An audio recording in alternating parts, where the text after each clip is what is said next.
Corona से जंग जीतने के बाद भी लोग मौत के मुंह में जा रहे हैं। ब्रेन क्लॉटिंग, हार्ट में क्लॉटिंग, ब्लैक फंगस की वजह से लोगों की जान जा रही है। इसलिए अगर आप या आपका कोई जानने वाला कोविड की बीमारी से रिकवर होकर लौटा है और इन लक्षणों से जूझ रहा है तो उसे फौरन डॉक्टर से सलाह लेने के लिए कहें, क्योंकि ऐसे लोगों की जान लेने के लिए मौत घात लगाए बैठी है।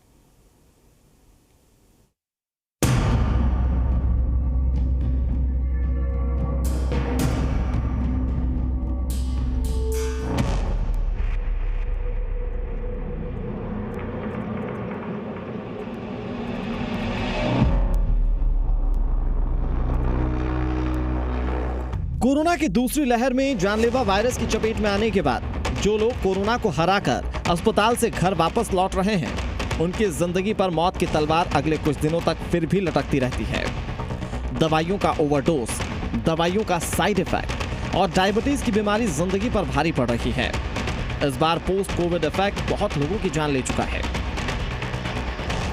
आप कोरोना से रिकवर हो गए हैं, ये बहुत अच्छी बात है, लेकिन उसके बाद भी कोरोना पीछा नहीं छोड़ रहा है। बहुत सारे लोग अलग अलग तरह की मुश्किलों से जूझ रहे हैं, टेस्ट कराने के लिए आ रहे हैं। कुछ लोग कंफ्यूज हैं कि कौन से टेस्ट कराए जाएं, कौन से नहीं कराए जाएं। इसलिए आज हम आपको एक लैब में लेकर आए हैं जहां तमाम तरह के टेस्ट हो रहे हैं। सबसे पहले तो आपको ये बताएंगे कौन से टेस्ट ज़्यादा हो रहे हैं और फिर आपको ये भी बताएंगे कि आपको कब कौन सा टेस्ट कराना चाहिए। समीर भाटी हमारे साथ हैं लैब से। समीर जी, अभी जो टेस्ट हो रहे हैं, लोग CT स्कैन का नाम तो सुन रहे हैं, लेकिन एक बार कोरोना से रिकवर हो गए उसके बाद भी बहुत सारी दिक्कतें आ रही हैं।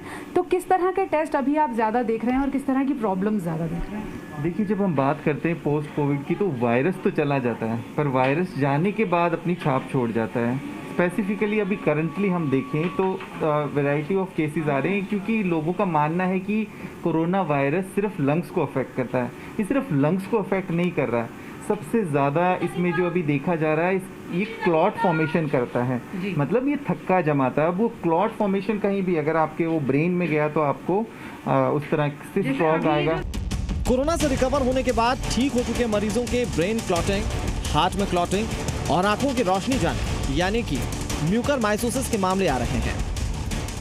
मॉडरेट या मॉडरेट टू सीवियर, जो मॉडरेट टू सीवियर और सीवियर वाले केसेस है, हॉस्पिटलाइज होके जो घर पर आए हैं, उनको बिल्कुल एकदम अलर्ट रहना है। उनको लगता है कि हम ठीक हो गए हैं, पर उसके बाद भी कुछ चीज़ें हैं जो मॉनिटर करना बहुत ज़्यादा ज़रूरी है, क्योंकि जिस तरह से हम देख रहे हैं स्ट्रोक और हार्ट के केसेस आ रहे हैं, तो अपने डॉक्टर के संपर्क में वो रेगुलर रहें। अगर कोरोना से ठीक होने के बाद भी आपकी छाती में भारीपन और सांस का फूलना जारी रहे तो फेफड़ों का CT स्कैन करवाएं। हार्ट के लिए ECG और इकोकार्डियोग्राफी करवाएं।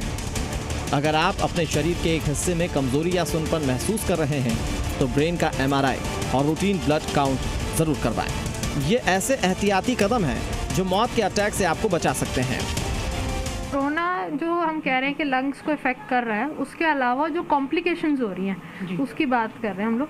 तो ये पेशेंट आप देख सकते हैं, ये 61 ईयर्स ओल्ड है, ठीक है ना। इसको 12 डेज हो गए कोविड पॉजिटिव, लंग्स में काफ़ी सीवियर निमोनिया है जी, पूरे ये वाइट पैचेस। एंड अभी इसको ये कंप्लेंट है कि लेफ्ट साइड उसकी पैरालिसिस हो गई है एक।